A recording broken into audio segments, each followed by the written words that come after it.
Existe um tipo de dor que não grita, não quebra pratos, não bate porta, não acorda o vizinho. Ela é silenciosa, quase educada. Ela espera você sentar, espera a casa ficar quieta, espera todo mundo ir embora, para aí sim, pousar no meio do seu peito e ficar, como se sempre tivesse pertencido àquele lugar.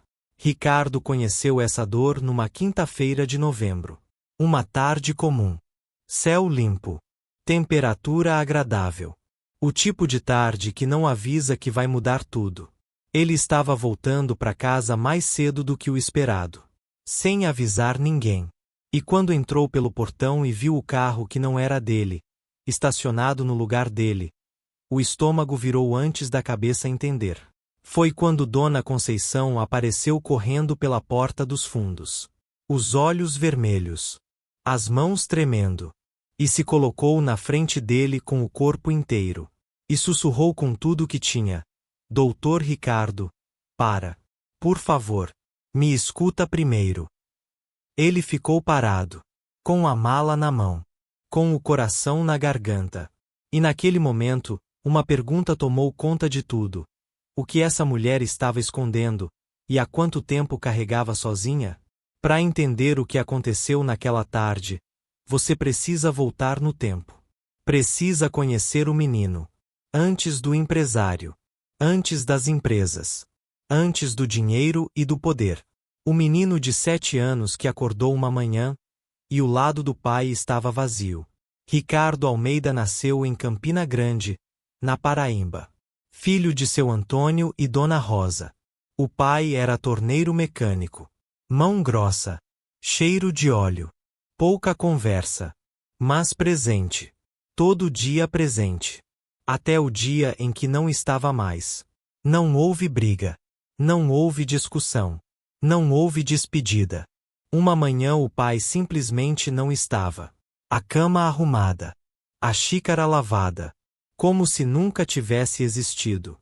Ricardo ficou parado na porta do quarto por um longo tempo. Esperando. Com a certeza irracional de criança de que ele ia aparecer pela esquina. Não apareceu. Nunca mais apareceu. Dona Rosa não falou mal do marido. Nunca. Mesmo criando 4 filhos sozinha. Mesmo costurando até meia-noite com os olhos ardendo. Mesmo vendendo o próprio cordão de ouro para pagar material escolar. Ela não falou mal. Mas Ricardo viu tudo. E aquilo foi entrando nele devagar. Como água infiltrando parede. A certeza de que as pessoas vão embora. A certeza de que depender é fraqueza. A certeza de que o único chão seguro é aquele que você mesmo constrói. Então ele construiu. Aos 14 anos já trabalhava na feira livre. Acordava às 4 da manhã. Voltava com as mãos calejadas e algum dinheiro no bolso. Entregava metade para a mãe. Guardava o resto. Sem reclamar. Cada trabalho era um degrau. E ele subia. Com as mãos. Com o suor. Com a teimosia calada de quem não tem mais nada a perder. Aos 28 anos, com uma década de economia guardada centavo por centavo, Ricardo abriu a empresa. Uma pequena distribuidora de materiais de construção. Funcionava na garagem do amigo Beto. Tinha uma mesa, 2 telefones, um computador velho. E 2 funcionários. A primeira semana foi dura. A segunda foi pior. No terceiro mês, a conta tinha menos de R$ 200. Mas Ricardo não fechou. Ligava para cliente às 7 da manhã. Entregava mercadoria pessoalmente quando o entregador faltava. Aprendia contabilidade de madrugada por livro. Dormia 4 horas. Acordava. Repetia.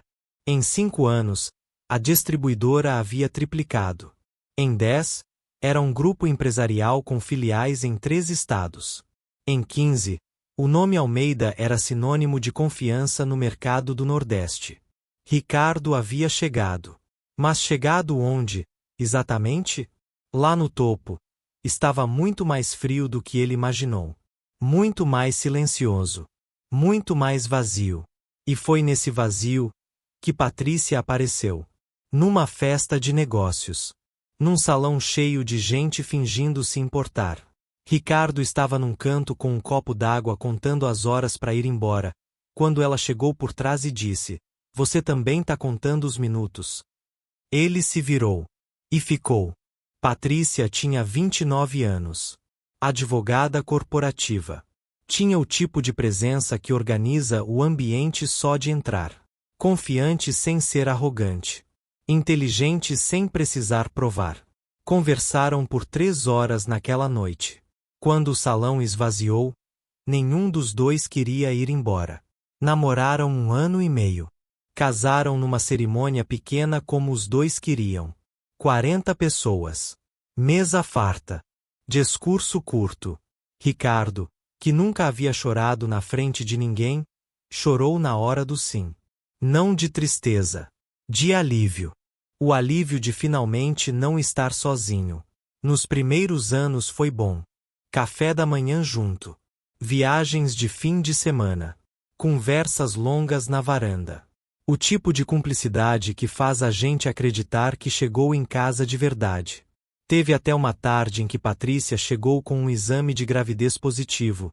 E os dois dançaram na cozinha sem música nenhuma. De alegria pura. Daquele jeito que só acontece quando a vida parece estar indo exatamente como devia. Mas 3 meses depois, o médico disse que o bebê não havia resistido. E a casa ficou com um silêncio que durou semanas. Esse silêncio foi o primeiro rachado na parede. Ricardo mergulhou no trabalho. Como sempre fazia quando não sabia lidar com a dor. Patrícia ficou sozinha com o luto. Sem saber como alcançar o marido que estava presente em corpo, mas ausente em tudo que importava. Ela tentou falar. Ele ouvia. Prometia mudar. Na semana seguinte estava no aeroporto de novo. Houve uma noite em que ela o esperou acordada até meia-noite. Quando ele chegou, ela disse com a voz cansada: "Ricardo, eu preciso que você esteja aqui. Não o empresário. Você." Ele olhou para ela. Disse que entendia. Que ia mudar. Prometeu. E acreditou na própria promessa naquele momento. Mas na segunda-feira seguinte, tinha uma reunião urgente em Recife. E ele foi. Patrícia não disse mais nada. E quando alguém para de reclamar, não é porque ficou satisfeito. É porque desistiu. Ricardo não percebeu essa diferença. Havia alguém na casa, porém, que percebeu. Que viu tudo acontecer em silêncio. E que carregou o que sabia, até o momento em que não pôde mais carregar. Dona Conceição tinha 62 anos. Corpo pequeno. Andar firme. Olho que não perdia nada. Trabalhava na casa dos Almeida havia 16 anos. Havia chegado como diarista. E ficou. Não era só empregada. Era a memória viva daquelas paredes. Estava lá quando Ricardo chegou da maior negociação da vida dele. Jogou o paletó no sofá. E ficou sentado no chão da sala rindo sozinho de alegria. Estava lá quando os dois dançaram na cozinha com o exame de gravidez. Estava lá quando o silêncio do luto tomou conta de tudo. Ficou de pé até meia-noite deixando o jantar quente, mesmo sabendo que ninguém ia ter fome. E estava lá numa tarde de semana, quando ouviu Ricardo chorar baixinho do outro lado da porta do banheiro. Depois da perda do bebê. Ele pensou que ninguém havia ouvido. Ela ouviu. Ficou do lado de fora por 10 minutos. Sem entrar. Sem fazer barulho. Só para garantir que ele não estava completamente sozinho. Mesmo sem ele saber. Dona Conceição havia guardado muita coisa naquelas paredes. E foi por conhecer aquela casa melhor do que qualquer um, que ela foi a primeira a notar quando algo mudou. Foi sutil no começo. Patrícia passou a sair mais. Com amigas, dizia. Academia, dizia. Compromisso de trabalho, dizia. Dona Conceição não desconfiou de imediato. Não era da sua conta. Mas aí vieram as outras coisas. O perfume diferente. Não o dela. Um perfume masculino e discreto, que ficava na roupa depois de certas saídas. O celular que nunca mais saía da mão. Sempre virado para baixo na mesa. Sempre levado pro banheiro. A aliança que às vezes sumia por horas, e voltava sem explicação. E então numa tarde, Dona Conceição estava passando roupa no quarto de serviço, quando ouviu Patrícia no jardim falando baixo no telefone. Não dava para ouvir as palavras, mas dava para ouvir o tom. Aquele tom macio, cuidadoso. O tom de quem fala com alguém que não pode saber que está sendo chamado. Dona Conceição desligou o ferro. Ficou parada. E sentiu aquilo descer pelo peito como chumbo. Por meses carregou aquela certeza sozinha. Noites sem dormir. Rezando para estar errada. Pedindo um sinal de que havia interpretado mal. Mas os sinais não paravam de aparecer. E todos apontavam pro mesmo lugar. Ela pensou em falar com Ricardo. Umas 10 vezes chegou perto. Umas 10 vezes recuou. Quem ela era para destruir um casamento? E se ele não acreditasse? E se Patrícia a mandasse embora antes que a verdade viesse à tona? Mas por baixo de todos esses medos, havia uma coisa que pesava mais. Ela não conseguia olhar para Ricardo chegando tarde, exausto, sem saber de nada, e fingir que estava tudo bem. Então parou de pedir que a situação fosse mentira. E começou a pedir que a verdade aparecesse no tempo certo. Do jeito que precisava aparecer. Numa quinta-feira de novembro, a resposta chegou.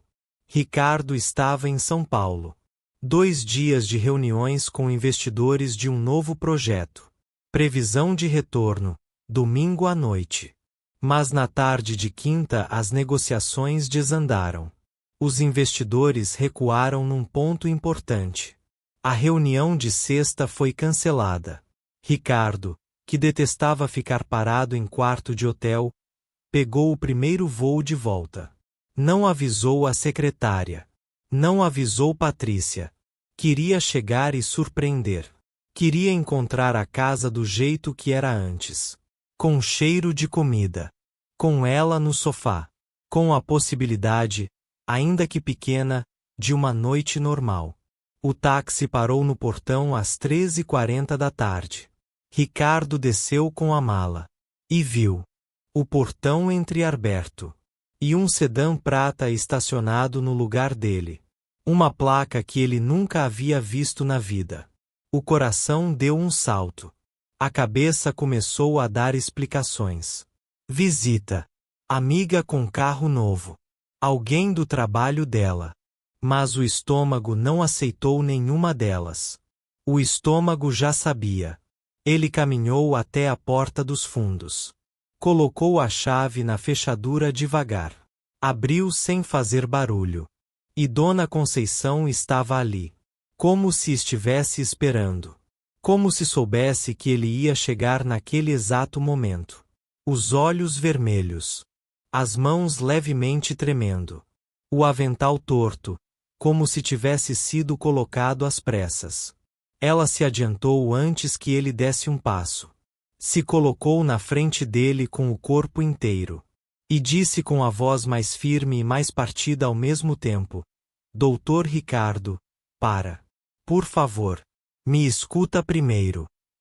Ele olhou para ela. E entendeu tudo. Não precisou de nome.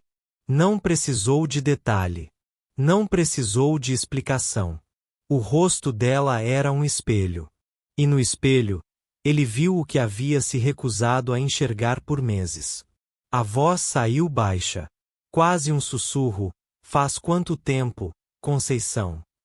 Ela fechou os olhos. Uma lágrima desceu pelo rosto. Ela nem tentou segurar. 7 meses, doutor. Eu queria ter te contado antes. Fiquei com isso aqui dentro por 7 meses. Mas eu não sabia como. Não sabia se eu tinha esse direito. Não sabia se o senhor ia acreditar em mim. Eu só não conseguia mais fingir que não sabia. Ricardo não respondeu. Soltou a mala devagar. Tirou a chave da fechadura. Guardou no bolso. Respirou fundo. E disse apenas: "Tá bom, Conceição. Tá bom." Não era perdão para ela. Ela não havia feito nada errado. Era ele dizendo para si mesmo: "Pode receber isso agora. Pode sentir. Pode cair." E caminhou. Atravessou a cozinha em silêncio. Passou pelo corredor. Passou pela porta do quarto que seria do filho. Não parou. Ainda não. Abriu a porta do jardim. E foi sentar no banco de pedra debaixo da mangueira. O mesmo banco das manhãs de domingo. Das manhãs em que ainda havia manhãs de domingo. Ficou olhando programado. Pros canteiros de flor que Patrícia havia mandado plantar no primeiro ano. Pras flores que Dona Conceição regava toda manhã sem ninguém pedir. O céu estava absurdamente azul. E então veio. Não como explosão. Não como fúria. Veio como desmoronamento. Lento. Silencioso. Inevitável. Como uma parede que aguenta, aguenta, aguenta, e de repente vira pó. Ricardo colocou o rosto nas mãos. E chorou. De um jeito que não chorava desde os 7 anos. Quando acordou e o lado do pai estava vazio. Chorou pela ilusão. Pelo tempo. Pelas manhãs que não voltam. Pelos anos construindo por fora enquanto tudo desmoronava por dentro. Chorou por tudo que não disse. Por tudo que não ouviu. Por tudo que deixou para depois. E Dona Conceição foi atrás. Sem ser chamada. Sem pedir licença. Sentou no banco do lado. Não disse nada. Não tentou consertar. Não deu conselho. Não prometeu que ia ficar bem. Só ficou. Com ele. Naquele banco. Naquele jardim. Naquela dor que nenhum dinheiro do mundo tornava menor. E Ricardo, no meio de tudo aquilo, sentiu uma coisa estranha. Não estava sozinho. Depois de uma vida inteira correndo do abandono, havia alguém que ficou. Sem contrato. Sem obrigação. Sem nada a ganhar. Simplesmente ficou. Meia hora depois, ouviram a porta da frente se abrir e fechar. O som de um motor ligando. O sedã prata saindo. A rua ficando quieta de novo. Ricardo não se moveu. Não foi atrás. Não gritou. Porque entendeu naquele momento que confrontar não ia devolver nada. O que havia sido desfeito, foi desfeito. O que havia acabado, acabou. E ficar ali naquele banco, com aquela mulher ao lado, era mais real do que qualquer confronto poderia ser. E Dona Conceição, que havia guardado aquele segredo por 7 meses, que havia rezado por aquele momento, finalmente sentiu o peso sair dos ombros. Não de felicidade, de alívio. Porque algumas verdades não libertam quem as recebe. Libertam quem as carregou. Quando o céu começou a escurecer, Dona Conceição se levantou devagar. Olhou para ele. E disse apenas: "Vou fazer um chá." Ricardo assentiu. E pela primeira vez naquele dia, conseguiu respirar fundo. Patrícia saiu da casa na semana seguinte. Sem cena. Sem grito. Com a mesma ausência silenciosa que havia marcado os últimos anos. Os advogados cuidaram do resto. Papéis assinados. Bens divididos. Um casamento encerrado em documentos frios, como se nunca tivesse sido dança na cozinha. Ricardo não guardou raiva. Não porque era santo, mas porque entendeu que 2 erros haviam construído aquela situação. O dela e o dele. E guardar raiva de um só lado seria uma forma de continuar mentindo para si mesmo. A mansão ficou. E ficou enorme. Naquela noite Ricardo dormiu na casa pelo primeiro vez em dias. Sem destino. Sem plano. Só o silêncio. e o peso novo de uma vida que precisava ser refeita. Nos dias seguintes, andava pelos cômodos sem saber o que fazer com tanto espaço. Pela sala sem o perfume dela. Pelo corredor longo e silencioso. Por uma casa que havia sido construída para dois, e agora era só dele. Até que numa madrugada de dezembro, ele parou. Na porta do quarto que nunca havia virado nada. O quarto que seria do filho. Abriu devagar. Acendeu a luz. Paredes brancas. Piso frio. Vazio.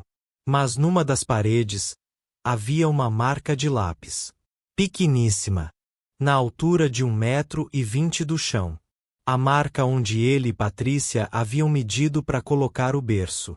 Naquela tarde em que a gravidez ainda era possível. Naquela tarde em que o futuro ainda parecia inteiro. Ricardo encostou na parede oposta. Desceu devagar até sentar no chão frio. E ficou olhando para aquela marca. Não chorou. Estava seco por dentro. Só ficou sentado, no silêncio, olhando para aquela pequena marca de lápis, que havia sobrevivido a tudo. E foi ali, naquele chão frio, naquela madrugada escura, que Ricardo fez a pergunta que havia evitado a vida inteira. O que eu fiz de errado? Não era a pergunta da vítima. Era a pergunta do homem. Porque a traição foi feita por ela. Mas o distanciamento, o luto carregado sozinho, a promessa feita e quebrada na semana seguinte, o depois que nunca chegou. Isso tinha a ver com ele também. E pela primeira vez, ele não fugiu dessa verdade. Ficou sentado com ela. No frio. No silêncio. Até o sol começar a entrar pela janela. Quando a luz da manhã tocou aquela marca de lápis na parede. Ricardo se levantou. Não curado. Mas diferente. Com algo resolvido por dentro que havia estado aberto por muito tempo. A mudança veio devagar. Como toda mudança verdadeira vem. Primeiro foram as manhãs. Ricardo parou de pegar o celular assim que acordava. Ficava deitado por alguns minutos só ouvindo o silêncio da casa. Aprendendo a não ter medo dele. Depois foi o café. Parou de tomar em pé, correndo. Sentava. Segurava a xícara com as duas mãos. Olhava pro jardim. Coisas pequenas. Que pareciam nada. Mas eram tudo. Porque eram a primeira vez na vida adulta que ele estava presente em si mesmo. Não num projeto. Não numa meta. Em si mesmo. E num desses dias de silêncio e café, pegou o telefone. E ligou para a mãe. Não para dar notícia. Não para resolver nada. Só para ouvir a voz dela. Dona Rosa atendeu no segundo toque. Como sempre. Como se sempre estivesse esperando. Conversaram por 1 hora. Ricardo não lembrava da última vez que havia feito isso. Ela perguntou como ele estava de verdade. Não o empresário. Ele. E pela primeira vez em muito tempo. Ricardo respondeu de verdade também. Contou tudo. A traição. O banco no jardim. O quarto vazio. O chão frio da madrugada. Dona Rosa ouviu tudo sem interromper. Quando ele terminou, ela ficou em silêncio por um momento. E disse: Meu filho, eu rezo por você todo dia. Não pelo empresário. Pelo menino que saiu daqui com uma mochila e um sonho. Esse menino eu nunca deixei de ver. E esse menino aprendeu desde cedo que as pessoas vão embora. Então foi embora de todo mundo primeiro. Por medo. Mas olha ao redor agora. Tem gente que ficou mesmo assim.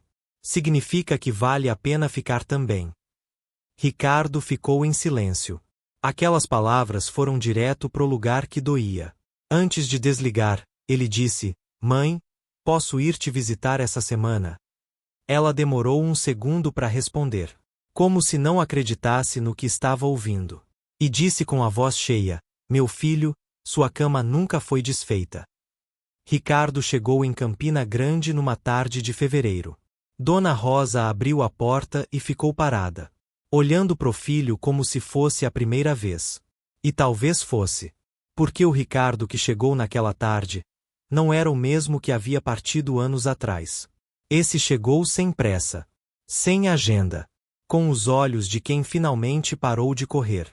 Ela abraçou, com aquele abraço que só mãe sabe dar, que aperta no lugar certo, que cheira a infância, que diz sem palavras: você sempre vai ter um lugar aqui. Ricardo fechou os olhos dentro daquele abraço. E o menino de 7 anos que havia ficado parado na porta do quarto vazio esperando o pai voltar, finalmente, descansou. Ficou 3 dias. Dormiu no quarto de quando era criança. Comeu feijão com farinha sentado na mesma cadeira de sempre. Ouviu histórias que havia esquecido. Contou coisas que havia guardado. Numa tarde, sentados na calçada de frente assistindo o sol descer, sua mãe pegou a mão dele sem dizer nada. Ficaram assim por um longo tempo. Mãe e filho. Em silêncio. Sem precisar de mais nada. E Ricardo entendeu que aquele momento valia mais do que qualquer negócio que havia fechado na vida. 6 meses depois da noite de novembro, Ricardo chamou Dona Conceição para conversar. Na cozinha. 2 cafés. Como 2 pessoas que passaram por algo difícil juntas. Ela sentou com aquela postura dela. Reta.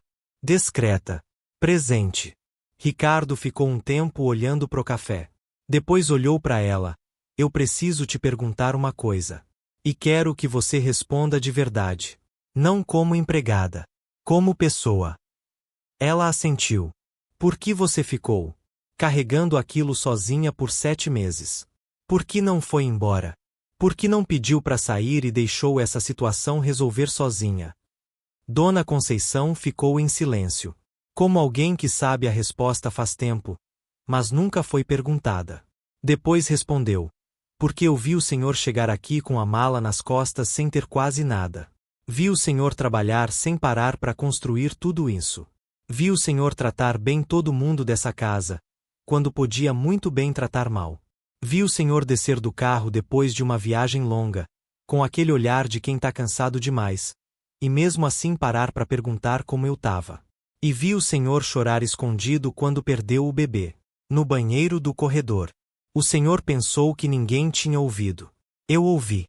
Fiquei do lado de fora da porta por 10 minutos. Só para garantir que o senhor não estava sozinho. Mesmo sem o senhor saber. Eu não sou ninguém para interferir na vida dos outros. Mas eu também não sou ninguém para fingir que não me importo. E eu me importo, doutor. Sempre me importei. Ricardo ficou olhando para ela por um longo tempo. 16 anos. Essa mulher estava naquela casa há 16 anos. Havia visto mais da sua vida do que a maioria dos seus sócios. Havia guardado mais segredos do que qualquer contrato poderia exigir. Havia ficado do lado de fora de um banheiro por 10 minutos, só para garantir que ele não estava sozinho. Mesmo sem ele saber. E em todos esses 16 anos, quantas vezes ele havia realmente parado para enxergar isso? Ricardo se levantou. Foi até o escritório. Voltou com um envelope. Colocou na mesa. Abre. Ela abriu devagar. Era a escritura de um apartamento. 3 quartos. No bairro que ela havia mencionado numa conversa anos atrás, numa tarde qualquer, que ela achava que ninguém havia ouvido. Quitado. No nome dela. Dona Conceição ficou parada, com o papel na mão, sem conseguir falar. Quando a voz voltou, saiu quebrada. Doutor, eu não posso aceitar isso. Ricardo sacudiu a cabeça. Você passou 16 anos cuidando dessa casa como se fosse sua. Agora você vai ter uma que realmente é. Não é presente. Não é caridade. É o mínimo. É menos do que o mínimo. Mas é o que eu tenho para te dar agora. Ela tentou segurar. Não conseguiu. Chorou. Com aquele choro de quem passou a vida inteira sendo forte, e finalmente recebeu permissão para descansar. Ricardo foi até ela. E pela primeira vez em 16 anos, abraçou aquela mulher. Ela ficou rígida por um segundo. Como quem não está acostumado a ser abraçado por quem deveria. E então correspondeu. Com aquele abraço pequeno e firme de quem guarda muito, e finalmente pode soltar. Quando se separaram, Ela limpou os olhos. Olhou para ele. E disse a frase que Ricardo nunca esqueceu. Doutor, eu não fiquei por causa do apartamento. Eu fiquei porque o senhor sempre valeu a pena. Mesmo quando o senhor não sabia disso. Ricardo não respondeu. Não tinha o que responder. Algumas frases são grandes demais para caber em resposta nenhuma. 1 ano e 3 meses depois daquela quinta-feira de novembro, Ricardo Almeida sentou numa entrevista para uma revista de negócios. O repórter queria falar sobre expansão, sobre novos mercados, sobre estratégia. Falaram sobre tudo isso. Mas no final, quase como curiosidade, o repórter perguntou: o que mudou em você nos últimos anos? O que te fez ser o homem que você é hoje? Ricardo ficou em silêncio. Pensou no menino de 7 anos na porta do quarto vazio. No banco de pedra no jardim. Na marca de lápis na parede. No abraço da mãe na calçada. Na frase de Dona Conceição. E respondeu: eu passei a vida inteira achando que o que me definia era o que eu construía. Os prédios. As empresas. Os números. Aí a vida tirou o chão de uma vez. E quando eu olhei para baixo esperando o vazio, vi que ainda tinha chão. Não o chão que eu havia construído. O chão que havia ficado. Uma mulher que trabalhou na minha casa por 16 anos e ficou do lado de fora de uma porta por 10 minutos só para garantir que eu não estava sozinho. Sem eu saber. Sem pedir nada em troca. Uma mãe que disse que minha cama nunca foi desfeita. Aprendi tarde. Mas aprendi. Que riqueza não é o que você acumula. É o que permanece quando você não tem mais nada para oferecer. E se você olhar ao redor agora, e não encontrar nada que permanece, talvez seja a hora de parar de construir para fora, e começar a construir por dentro. O repórter fechou o caderno. Ficou em silêncio. E disse baixinho: isso não estava no roteiro. Mas foi a melhor resposta que já ouvi. Naquela mesma noite, Ricardo voltou para casa. Passou pela sala, pelo corredor, e parou na porta daquele quarto. Abriu. Acendeu a luz. A marca de lápis ainda estava lá, na altura de 1,20 m. Pequeníssima. Persistente. Ricardo ficou olhando para ela por um longo tempo. E então foi até a cozinha. Voltou com um pincel e uma lata de tinta. E pintou aquela parede. Devagar. Com cuidado. Como quem está encerrando um capítulo com respeito. Não para apagar a marca. Para transformar o quarto em algo novo. Em algo que ainda estava por vir. Porque algumas histórias não terminam. Elas mudam de fase. E a marca de lápis, aquela pequeníssima marca de lápis numa parede branca, ficou embaixo da tinta. Invisível pro mundo. Mas presente. Sempre presente. Como tudo que a gente perde. E aprende a carregar de outro jeito. Ricardo Almeida perdeu um casamento. Perdeu a ilusão. Perdeu anos que não voltam. Mas encontrou o que havia perdido muito antes disso. Encontrou o menino de 7 anos na porta do quarto vazio. E finalmente disse para ele: pode descansar. Você não precisa mais construir sozinho. Você não precisa mais ter medo de depender. As pessoas certas ficam. Às vezes a vida precisa quebrar o que é falso, para você finalmente construir o que é real. E o que é real só cresce.